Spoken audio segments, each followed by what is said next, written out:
Welcome to Rise and Shine, your daily business tech boost with me, Charly Leetham. If you're a small business owner looking to simplify technology and get real, actionable advice from someone with 35 years of IT experience, you're in the right place. Every episode, I'll dive into tools and systems like email, CRM, marketing and tracking, and I'll break them down into bite-sized tips you can use straight away. Your time is valuable, so let's get straight to the point. It's time to work smarter, not harder.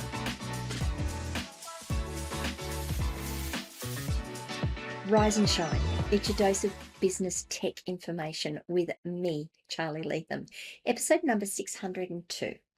And today I'm going to be answering the question, is my website privacy policy enough to keep me out of trouble? The short answer to that is not always. Let's break it down into three parts today: why you need one, what shapes the kind of policy you have, and why just having it doesn't mean you're safe. So why do we need a privacy policy? Well, there's a few reasons. The first one, the most obvious, is the legal requirement. In many parts of the world, it's not a privacy policy, just isn't optional. It's the law. In the EU, the European Union, the GDPR, don't ask me what it stands for. I cannot remember. The acronym doesn't make sense to me, but it's called the GDPR, and that requires you to state why you're collecting data, what you'll do with it, and it has to give people rights to access, correct, or delete their information. If you have customers in the EU, this is going to apply to you even if your business isn't based there. Breaches must be reported within 72 hours, and the fines can be enormous, up to 20 million euros or 4% of your global turnover. That's if you don't meet the requirements of the GDPR. So if you've got clients in the EU, the GDPR is going to apply to you, whether you are in Australia or Canada or Britain or France or Spain. If your clients, well, actually, they're probably in the EU, aren't they? If you're in Canada or America or Australia, for example, because my geography is terrible, the GDPR applies to you, and the breaches can apply to you, will apply to you as well. In California, there's the CCPA and its update, the CPRA. I love acronyms, don't you? That gives people the right to know what categories of personal information are being collected, why it's being collected, and who that information is shared with. They can ask you to delete the data, they can opt out of it being sold, and if you are subject to the law, you must display a do not sell my personal information link on your website. Fines start at $2,500 per violation, and international breaches go higher. Now, I have a feeling that that applies, and I don't have the information on it, but I have a feeling that applies that if you're selling into California. So just bear that one in mind. You might want to look it up. You might want to make sure you understand that you've got customers in California. Do you need to meet the requirements of the CPRA or the CCPA? In Australia, here where I'm broadcasting from, where I'm podcasting from, the Privacy Act sets out 13 Australian privacy principles. These cover the whole life cycle of personal information. You can only collect what's needed. You need to notify people when you do it. You need to keep the information secure, allow access and correction to the data, and make sure overseas transfers are properly protected. If you break these rules, penalties can exceed $2.5 million. So there's some real there's some real world impacts on not meeting your legal requirements with your privacy policies.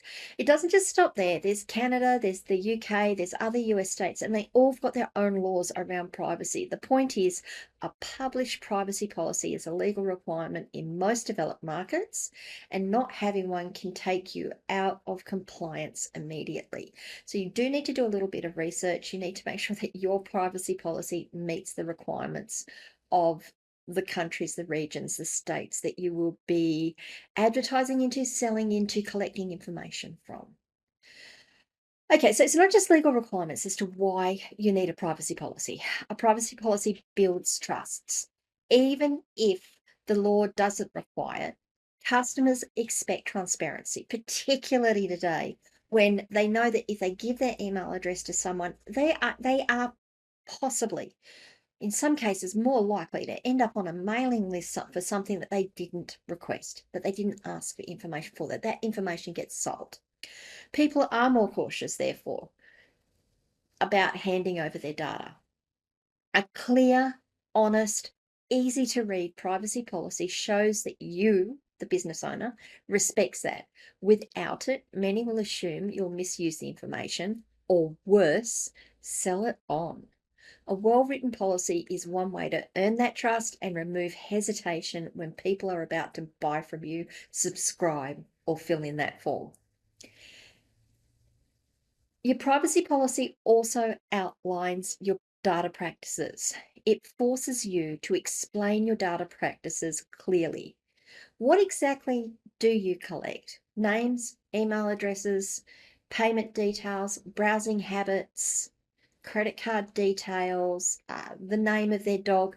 What information are you collecting when you put a form up? When someone comes to your site and they do something, what information about them are you collecting? Why are you collecting it? Is it just for processing an order? Is it for sending updates? Is it for running analytics? How long do you keep it? And when do you delete it? So it's not only, what are you collecting? It's not only why are you collecting it, but how long do you keep it and when do you delete it? And the last part of all of this is who else sees it? Do your payment providers see it? Do your email platforms see it? Do your analytics services see it? Do your partners see it? When people know what to expect, you reduce the risks of disputes. The risk of disputes. Get it right one day. I've got 2 more points on this one. It's going to protect your business. So we've spoken about compliance with the law. We've spoken about transparency. This all goes together to help protect your business. A policy doesn't just protect your customer, it protects you too. If someone has claimed you misused their data, you can point to your published policy and show you acted consistently, consistently with it. Regulators also look for whether you take reasonable steps to comply with the law. Having a clear policy in place is part of providing that proof, that body of proof. The final reason that you will want to have a privacy policy is it's going to meet your partner requirements. Many partners and platforms simply won't deal with you unless you have one. Stripe, PayPal, and Square all require a policy before they'll allow you to set up an account. Google Ads and Facebook reject campaigns without a compliant privacy policy. Apple requires detailed disclosures for any app you publish. Even marketplaces like Amazon and Etsy expect it. No policy, no access. I'm going to go as far as to say that if you don't have a privacy policy listed and linked on your website, Google is not going to put you into the search engines either. Many search engines will look for whether you have a privacy policy and decide whether you are going to be listed in the engine as a result of that. So there are a heap of reasons why you need a privacy policy. A lot of them come down to compliance and to protect yourself, and the rest of them come down to making sure your customers can trust you or feel that they can trust you, and that your partners will actually do business with you. So what impacts the type of policy you should use? Okay, so the first thing is your business location. The first factor to consider is where you do business and where your customers live. For example, here in Australia, if I'm doing business here in Australia, but I'm selling into Europe, I must comply with both the Privacy Act here in Australia and the GDPR. If I have customers in California, the CCPA or the CCPR applies. And if I serve the UK, I'm going to be subject to the UK GDPR. I know, it's amazing, isn't it? This means your privacy policy often needs to address multiple sets of rules, not just for your home country. So it's really not just a matter of saying, yeah, I'll take a privacy policy off of the web and use that on my site. You need to make sure that your privacy policy addresses your specific business requirements. You need to consider the data type collected. It's what is the type of information you're collecting? Is it just names and emails? If it is, your policy can be relatively straightforward. But if you're handling financial data, you need to show compliance with the PCI DSS security standards, and I've spoken about that in previous podcasts. If you deal with health information you're in sensitive data territory and stricter laws like HIPAA in the US, HIPAA, kick in. If you're collecting biometric data like fingerprints or facial scans or dealing with children's information, you'll face stricter requirements of all, the strictest requirements of all, including gathering parental consent. So there's some real laws that you need to think about it. So you've got to sit down, think about the type of data you're collecting, how you're going to use it, where you're doing business, where your clients are, and start to shape it. Data processing method. The third thing you need to consider is how you process the data. If you store it yourself, your policy must describe the security steps you take, like encryptions and backups. If you use third-party providers like MailChimp, Zoho, Google Analytics, for example, your policy must name them and explain that they process data on your behalf. If you're using cloud services hosted overseas, you've got to tell your customers where their data is being stored. And even if you outsource, most laws still says you're responsible for what the providers do with that data. So be aware of that. Let's talk about industry regulations. That's something else that's going to shape the type of policy you use. Healthcare healthcare providers must meet HIPAA, HIPAA, or similar health record laws. Finance companies face strict regulatory oversight, data retention rules, and auditing obligations. Schools and education businesses have to deal with additional protections for children and minors. And these requirements don't replace any of the privacy laws. They sit right on top of them or sit right beside them, which means your policy has to take into consideration all of it. And finally, your customer and platform expectations need to shape your policy as well. What is it your customer expects? It's not just enough to tick all the legal boxes. Google requires that your landing page link to a working privacy policy. I've already mentioned that. Apple forces app publishers to provide a clear privacy, my goodness, nutrition label. Facebook requires you to disclose your use of cookies and tracking pixels. Customers also expect plain English. A wall of legal text won't earn their trust, it will drive them away. So, not only do you have to meet all of the requirements that are listed in the legislations and the regulations and what your parent body or your partner bodies require, you're going to have to write this in terms that your customers will understand as well. And there's got to be the one policy. You can't say, well, this is the policy that I'm going to give to my regulators, and this is the policy I'm going to give to my customers. They all have to be the one thing. So the final question here is my policy going to be enough to keep me out of trouble? Having a policy in and of itself probably isn't enough. And it probably isn't enough if it's inaccurate. Many businesses copy a template. As I said, you can't just go and grab one off the internet and put it on your site and say, hey, I'm cool. You've got to check it. You've got to make sure that it matches your requirements. It's got to match where you're doing business. It's got to match which countries you're doing business in. It's got to match who your regulators are. All of those things have to come into consideration. So don't just go and take one down from the internet and say, hey, I'm going to use it.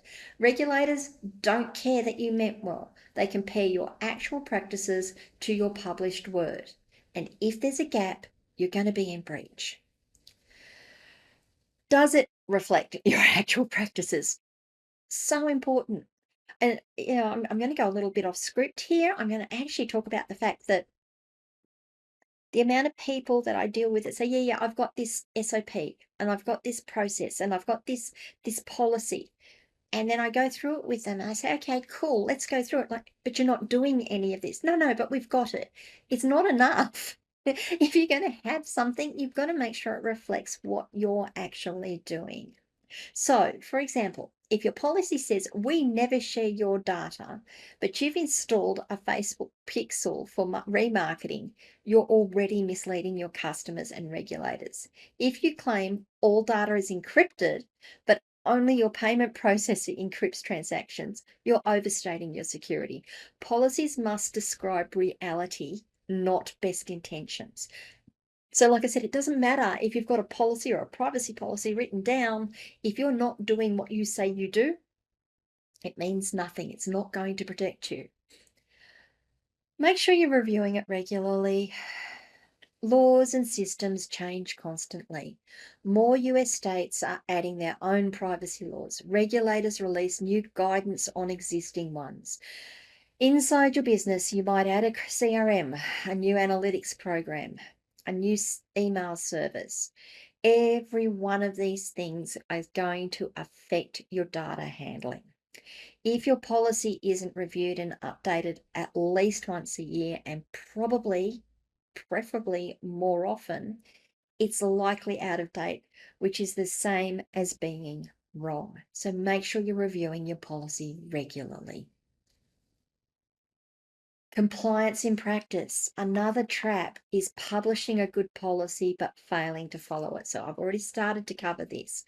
Your staff must know how to handle requests for access or deletion. Your system must make opt-outs work. Your security must live up to the promises you make. Regulators don't just read the page on your website. They actually test that you actually do it. So when they come through and audit you, if they say, you say this, you need to be able to point to not only the process and the practice within your business that meets that, you've got to show them that you are actually doing it. If you don't, if you don't review regularly, if you don't comply with if you don't follow what you do, the risks are really, really high. Under the GDPR, fines can reach 20 million euros or 4% of your global revenue. Under CCPA, the California rule, each violation can result in fines and even consumer lawsuits. In Australia, the regulator can hand down $1 million penalties and publicly name and shame you. Beyond the money, though, the reputational damage that will cost you far, far, far more. Customers who think you've mishandled their data are hard to win back.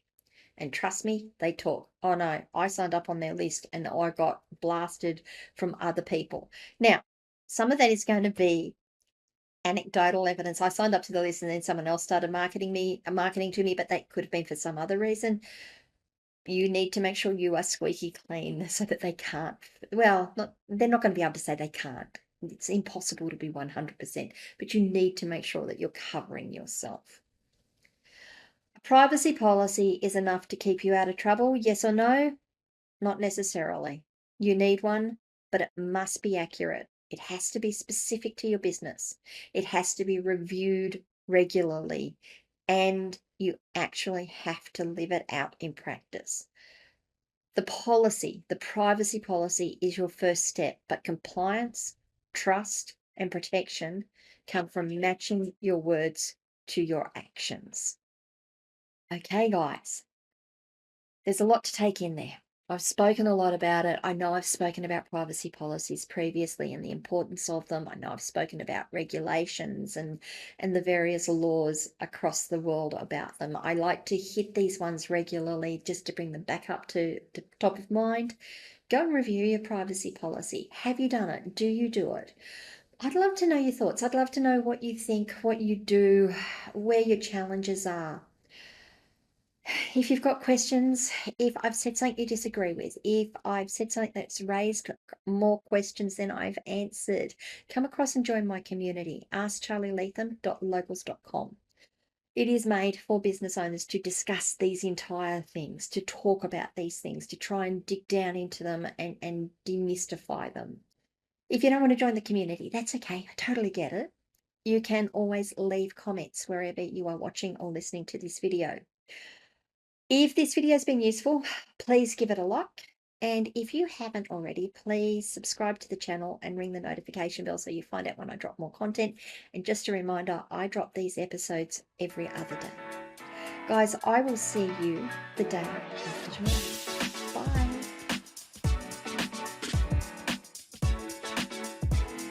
Hey there, thanks so much for tuning in to Rise and Shine, your daily business tech boost. I hope today's episode gave you some actionable insights that will make your business tech work smarter for you. If you found value, be sure to subscribe, leave a review, and share it with other small business owners who could use a daily boost. For more tips, tools, and resources, visit www.askcharlyleetham.com. Until next time, keep rising, keep shining, and let's make tech simple together.